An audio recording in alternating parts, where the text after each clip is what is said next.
Assalamualaikum warahmatullahi wabarakatuh. Kami dari kelompok 4 akan mempresentasikan hasil observasi kami, yaitu pada analisis resiko K3 pada UMKM keripik tempe Adam Kras. Nah, di sini ada Dia Ayu Rusita, Siti Maulidia, Umrotul Mabruro, dan saya sendiri Salsabila Putri Anindita. Next. Latar belakang dari penelitian kami yaitu keselamatan dan kesehatan kerja. Penting diterapkan untuk mencegah kecelakaan kerja dan menciptakan lingkungan kerja yang aman. Pada UMKM makanan terdapat berbagai potensi bahaya, seperti resiko fisik, kimia, biologis, dan ekonomi. Oleh karena itu, UMKM Adam Kras dipilih sebagai objek penelitian untuk mengidentifikasi resiko K3 karena belum menerapkan sistem manajemen K3 S3 secara formal.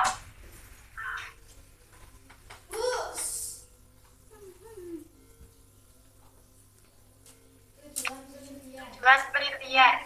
Penelitian ini bertujuan untuk mengidentifikasi potensi bahaya kerja menggunakan metode job safety analysis, menilai tingkat resiko dengan metode hazard identification, risk assessment, and risk control, direksi, menyusun langkah pengendalian berdasarkan direksi of control, serta merumuskan program ketiga yang menjadi prioritas untuk meningkatkan keselamatan dan kesehatan kerja di UMKM Adam Kras. Next. Profil UMKM. Nama usaha yang kita teliti yaitu keripik tempe Adam Kras. Jenis usaha UMKM makanan. Alamat Sangraha RT 1 RW 3 Cikupa Sari Pasuruan Jawa Timur. Berdiri 2018. Jumlah karyawan 1 orang. Jam kerja mulai dari jam 9 pagi sampai jam 4 sore. Produk utama yaitu keripik tempe original das balado. Sertifikasi K3, belum memiliki sertifikasi SK3 formal.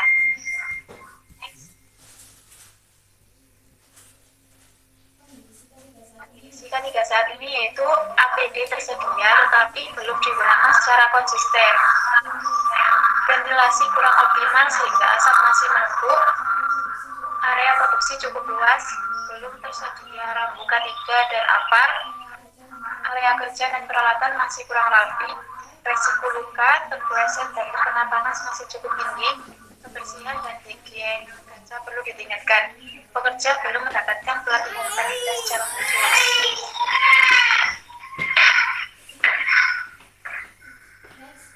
Next. Proses produksi utama. Tahap 1, proses bahan mentah. Pada tahap awal, kedelai dipilih dan dicuci untuk memastikan kualitas bahan baku. Selanjutnya, kedelai direbus, direndam, dikupas kulitnya, kemudian direbus kembali hingga matang.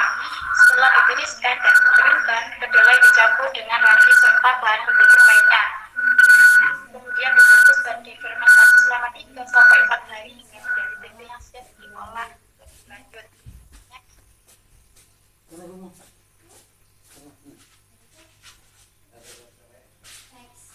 Next. Proses yang tahap kedua, pada tahap kedua, proses produk setengah jadi. Tempe yang telah difermentasi, diiris tipis dan dicelupkan ke dalam adonan tepung yang telah disiapkan. Irisan tempe kemudian digoreng hingga berwarna keemasan dan memiliki teksturnya. Setelah itu keripik ditiriskan, didinginkan dan dicampur dengan bumbu balado hingga merata. Pada tahap ini dihasilkan keripik yang siap dikemas. Tahap 3 yaitu proses produksi produk jadi. Keripik tempe yang telah berbumbu dikemas ke dalam plastik sesuai ukuran penjual. Selanjutnya kemasan diberi label yang berisi informasi produk seperti nama produk, komposisi, berat bersih, dan tanggal produksi. Produk yang telah selesai dikemas kemudian disimpan di tempat yang bersih dan kering sebelum didistribusikan kepada konsumen.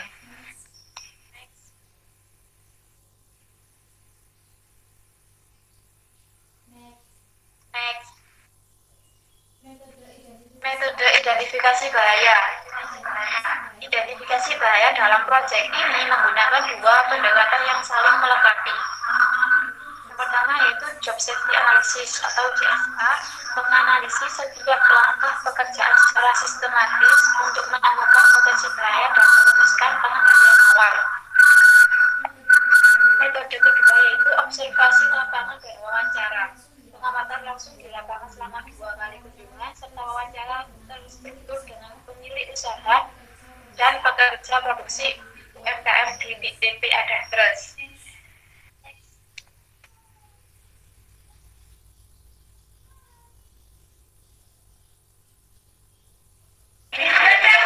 JCA proses produksi keripik tempe berdasarkan hasil Job Safety Analysis. JCA ditemukan berbagai potensi bahaya pada setiap tahapan produksi keripik tempe.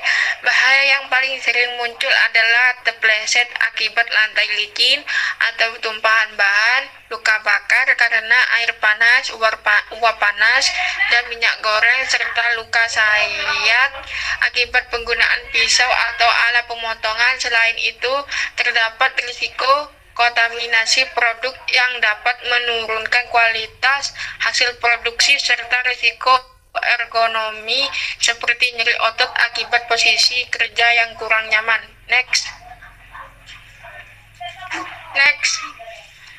JCA proses produksi keripik tempe tahapan yang memiliki risiko relatif lebih tinggi adalah pengiriman tempe, penggorengan, penirisan minyak, dan pengemasan karena melibatkan alat tajam, suhu tinggi, dan aktivitas berulang. Jika tidak dikendalikan dengan baik, risiko tersebut dapat menyebabkan kecelakaan kerja, gangguan sehat pekerja, hingga kerusakan produk. Untuk mengurangi risiko tersebut, diperlukan pengendalian berupa penggunaan APD yang sesuai penerapan SOP kerja, menjaga kebersihan dan kerapian area produksi, melakukan perawatan peralatan secara berkala, serta meningkatkan kesadaran pekerja terhadap pentingnya K3. Next. Daftar lengkap identifikasi bahaya. Bahaya fisik berupa lantai basah, tumpahan air, minyak, debu, uap panas, dan peralatan panas yang dapat menyebabkan terpeleset, gangguan pernapasan, serta luka bakar.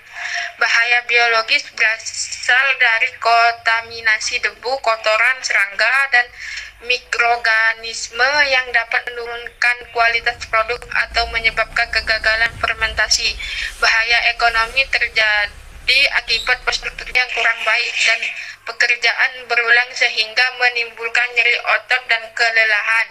Bahaya mekanik berasal dari penggunaan alat tajam dan alat pres yang dapat menyebabkan luka, sayat, atau cedera ringan. Risiko utama dan proses produksi adalah terpeleset, luka bakar, gangguan pernapasan, kontaminasi produk, luka sayat, dan kelelahan otot. Penerapan K3, penggunaan APD, bersihan area kerja, dan penataan peralatan yang baik diperlukan untuk mengurangi risiko kecelakaan dan menjaga kualitas produk. Next. Hasil penilaian risiko HIRA RT Hazard Identification, Risk Assessment, and Risk Control merupakan metode yang digunakan untuk mengidentifikasi bahaya, menilai tingkat risiko, dan menentukan tindakan pengendalian pada setiap aktivitas kerja.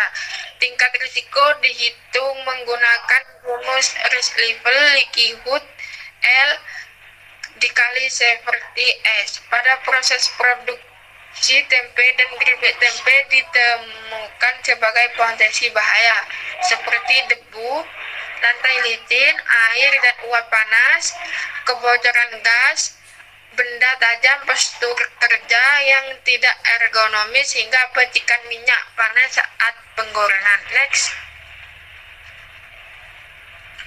Hasil penilaian risiko HIRA RT, hasil penilaian menunjukkan bahwa sebagai besar aktivitas memiliki tingkat risiko sedang 6 dikurangi 9 seperti pencucian kedelai, perebusan, perendaman, pencampuran ragi, pendinginan, dan pengemasan.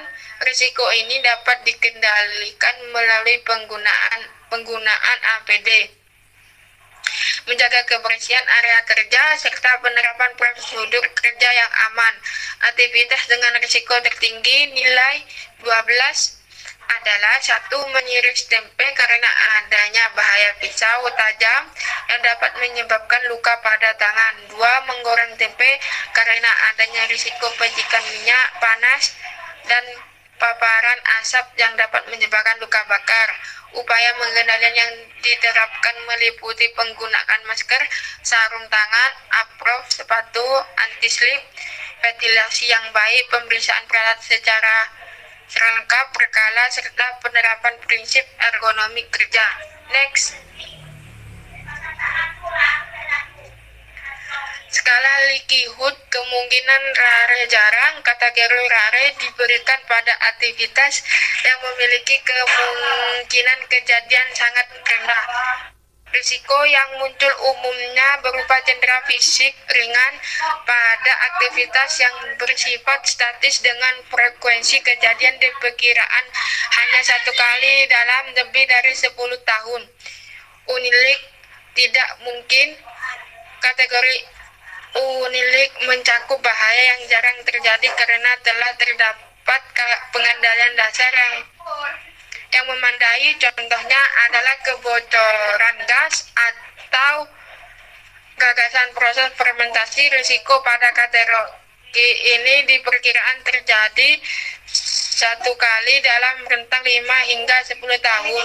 Possible mungkin kategori possible diberikan pada bahaya yang dapat terjadi akibat faktor lingkungan atau kelalaian sesaat bekerja. Risiko yang termasuk dalam kategori ini antara lain tumpahan bahan adonan, lantai yang tersesat minyak, serta paparan debu. Frekuensinya terjadi di perkiraan 1 kali dalam 1 hingga 5 tahun.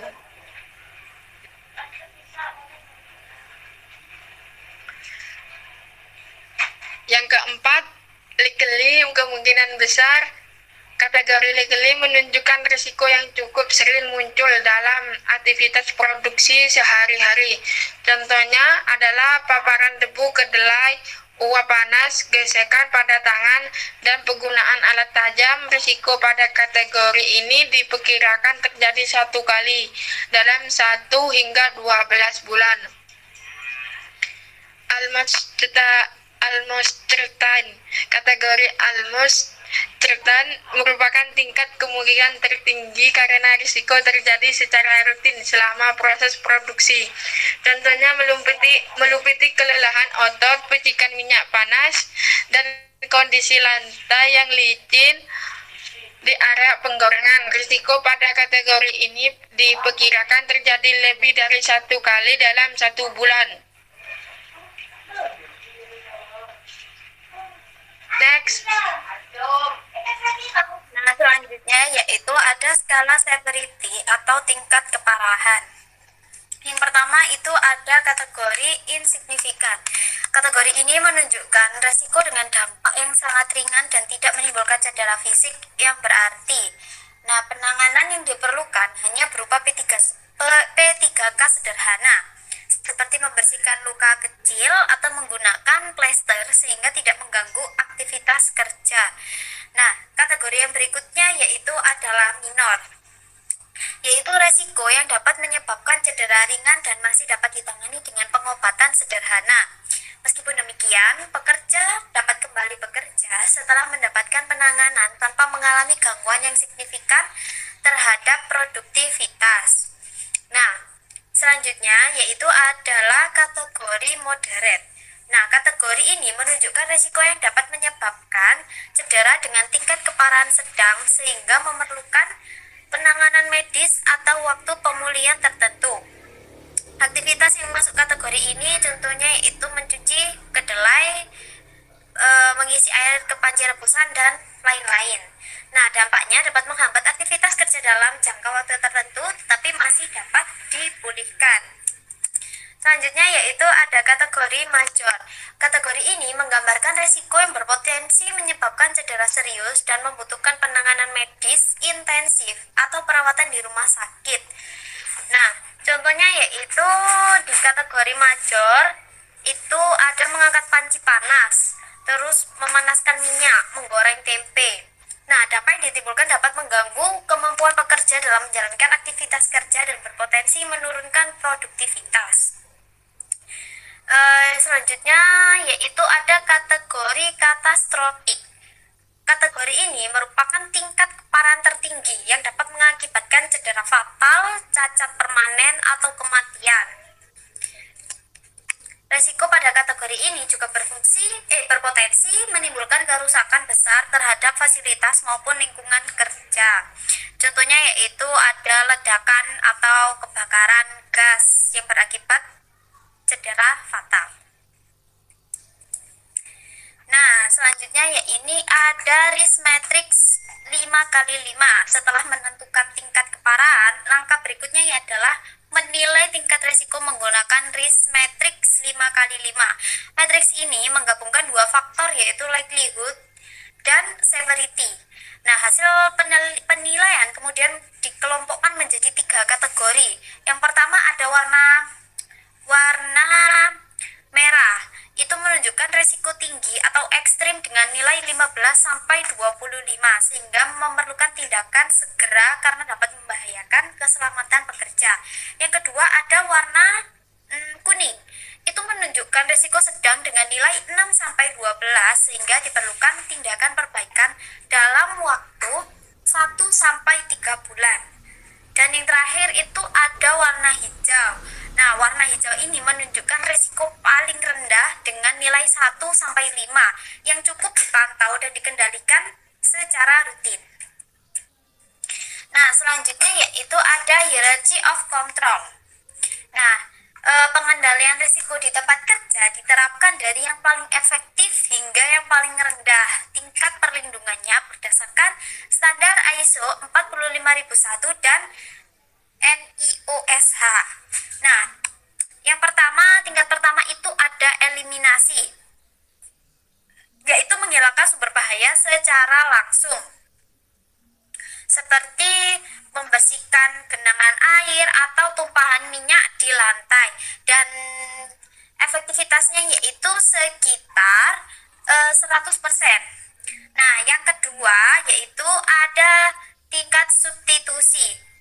Nah, tingkat substitusi ini itu mengganti alat atau metode yang berbahaya dengan alternatif yang lebih aman, misalnya menggunakan alat potong yang memiliki pelindung atau menggunakan regulator gas yang lebih aman ya. Itu tingkat efektivitasnya sekitar 75 sampai 90%. Nah, tingkat yang ketiga adalah engineering control. Nah, yaitu pengendalian ini dilakukan melalui rekayasa teknis seperti pemasangan exhaust fan, penggunaan alas lantai anti-slip atau alat penjepit untuk menangani benda panas, dan tingkat efektivitasnya yaitu sekitar 60 sampai 75%. Dan tingkat yang keempat adalah administrasi kontrol. Ini adalah pengendalian ini dilakukan melalui aturan dan prosedur kerja seperti pembuatan SOP, jadwal pembersihan rutin, serta pengarahan kepada pekerja. Dan tingkat efektivitasnya yaitu sekitar 30-50%. Dan tingkat yang terakhir adalah APD. Ini adalah sebagai pelindung akhir pekerja, contohnya penggunaan masker, sarung tangan tahan panas, celemek, dan sandal anti-slip. Dengan efektivitasnya yaitu sekitar 20-30%. Nah, selanjutnya yaitu ada rencana pengendalian resiko detail.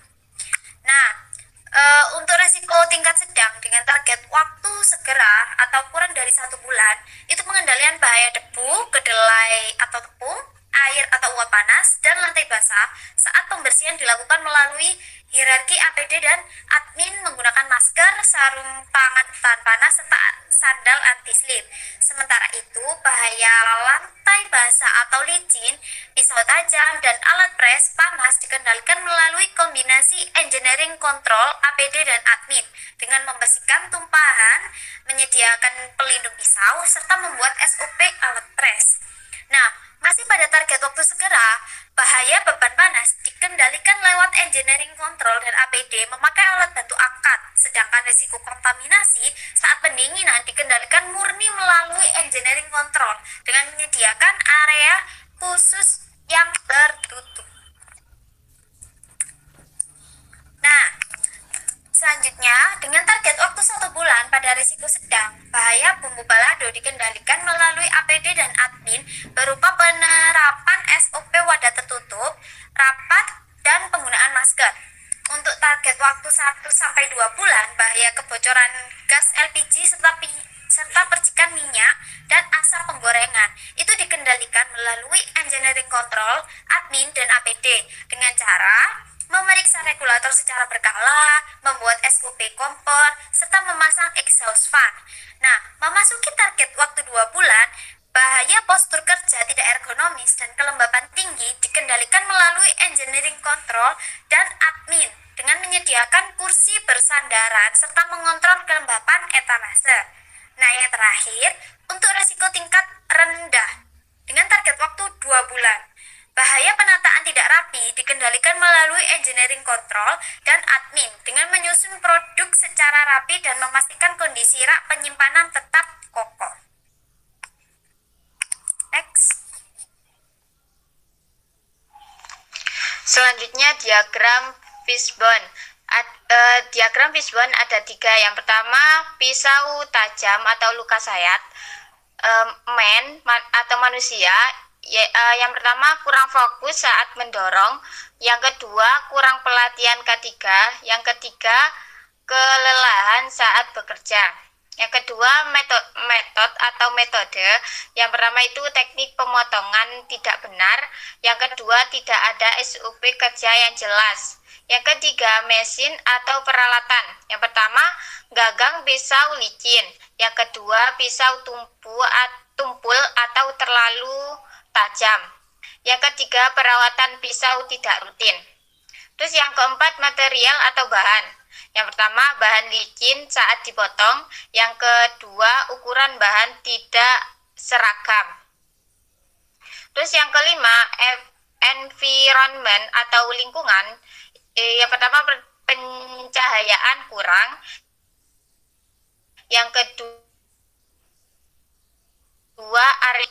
Untuk solusi atau pengendalian, yang pertama gunakan sarung tangan anti sayat, yang kedua pelatihan penggunaan pisau yang aman, yang ketiga buat dan terapkan SOP pemotongan, yang keempat gunakan pisau yang sesuai dan lakukan perawatan rutin, dan yang keempat perbaikan pencahayaan dan tata letak area kerja. Terus fishbone yang kedua, percikan minyak dan asap panas atau luka bakar, kebakaran, gangguan pernafasan. Yang pertama atau manusia. Pertama, tidak memakai APD, yang kedua kurang hati-hati saat menggoreng, yang ketiga kurang pengetahuan K3. Terus yang kedua metode. Yang pertama pengisian minyak berlebihan, yang kedua suhu penggorengan terlalu tinggi, yang ketiga tidak ada SOP kerja yang jelas. Terus yang ketiga mesin atau peralatan. Yang pertama penggorengan tanpa pelindung, yang kedua kompor tidak stabil, yang ketiga peralatan kotor atau berkarat. Yang keempat material atau bahan. Yang pertama bahan masih basah. Yang ketiga environment atau lingkungan. Yang pertama ventilasi buruk, yang kedua suhu ruang tinggi. Terus solusi atau pengendalian, yang pertama gunakan APD lengkap atau sarung tangan tahan panas, apron atau face shield-nya sesuai SOP. Yang ketiga pasang pelindung pada saat penggorengan.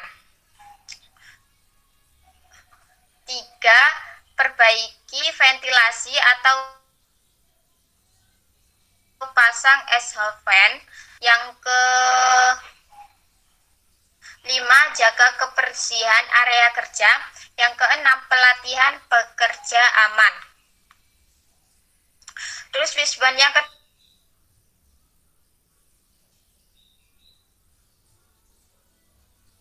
ketiga, kebocoran gas atau kebakaran. Yang pertama, manusia atau yang tabung atau regulator. Yang kedua, kurang pengetahuan K3. Yang ketiga, pengabaikan bau gas. Yang kedua, metode. Yang pertama, tidak ada checklist inspeksi. Yang kedua, yang ketiga, SOP tidak diterapkan. Terus yang ketiga, mesin atau peralatan yang retak. Yang ketiga, klem pengaman longgar. Terus yang keempat, material atau bahan. Yang pertama, tabung gas sudah tua. Yang kedua, selang gas kualitas buruk.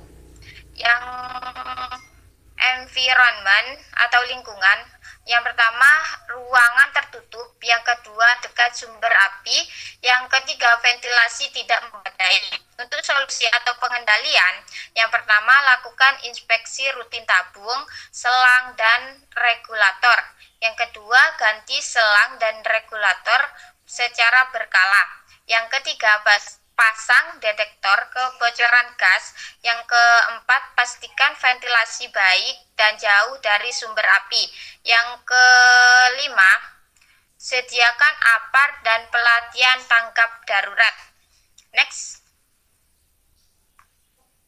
Program K3 prioritas. Berdasarkan analisis hierarki, pemilik UMKM Keripik Tempe merekomendasikan 10 program prioritas K3 dalam kurun waktu 1 hingga 4 minggu ke depan.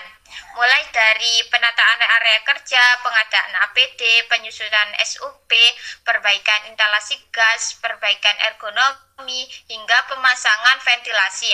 Pengadaan APAR, pelatihan dasar K3, pelaksanaan safety briefing harian, serta pemeriksaan K3 berkala. Dengan total estimasi anggaran mulai dari 0 sampai 700.000 yang terencana secara terukur. Next. Mekanisme pelaksanaan audit. Audit K3 di UMKM Keripik Tempe Adam Fresh akan difokuskan pada 3 pilar utama yang telah diidentifikasikan sebagai resiko tinggi.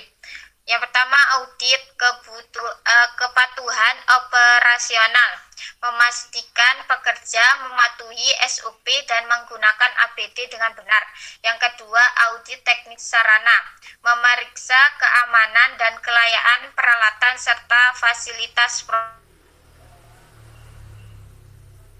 produk, kebersihan, sanitasi, dan keamanan area kerja untuk mencegah kecelakaan dan gangguan kesehatan.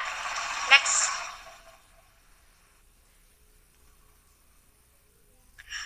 Roadmap implementasi. Roadmap implementasi menunjukkan jadwal pelaksanaan setiap program K3.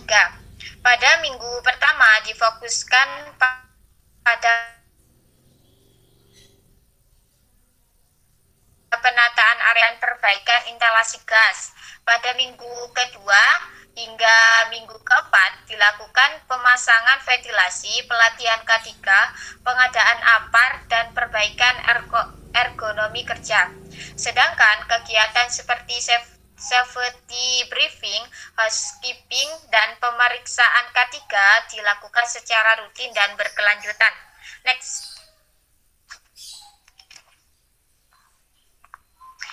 Keterkaitan dengan ISO 45001, program K3 yang direkomendasikan telah sesuai dengan prinsip ISO 45001, mulai dari identifikasi dan pengendalian risiko, peningkatan kompetensi pekerja, melalui pelatihan K3, komunikasi keselamatan kerja, penyusunan SOP, hingga pemantauan dan audit secara berkala.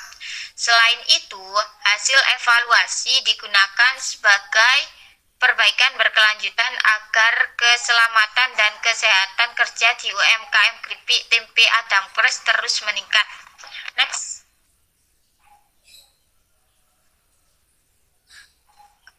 Kesimpulan, berdasarkan analisis hierarki pada UMKM keripik tempe Adam Press, ditemukan berbagai risiko kerja seperti bahaya fisik, kimia, biologis, dan ergonomi.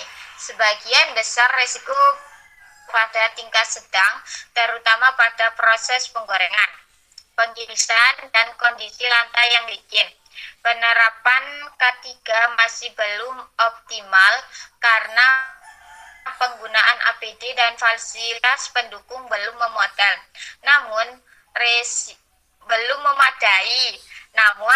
resiko yang ada dapat dikendalikan melalui perbaikan teknis, peningkatan disiplin kerja, dan penerapan K3 secara konsisten. Next.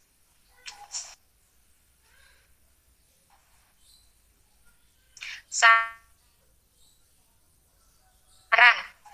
Yang pertama, prioritaskan pengendalian resiko tingkat resiko tertinggi.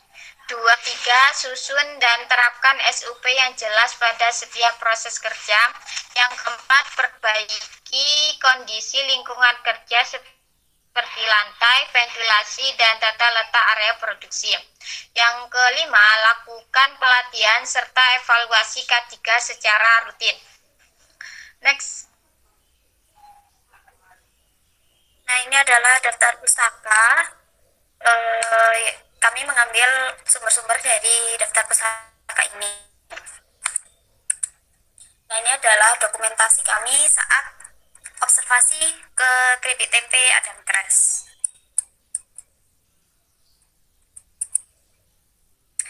Nah, baik, itu tadi hasil analisis risiko K3 pada UMKM keripik tempe Adam Press yang telah kami lakukan.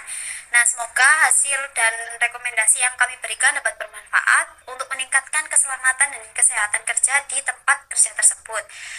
Terima kasih atas perhatiannya, dan kami mohon maaf apabila masih terdapat kekurangan dalam penyampaian maupun isi presentasi kami. Sekian dari kami. Wassalamualaikum warahmatullahi wabarakatuh. Waalaikumsalam.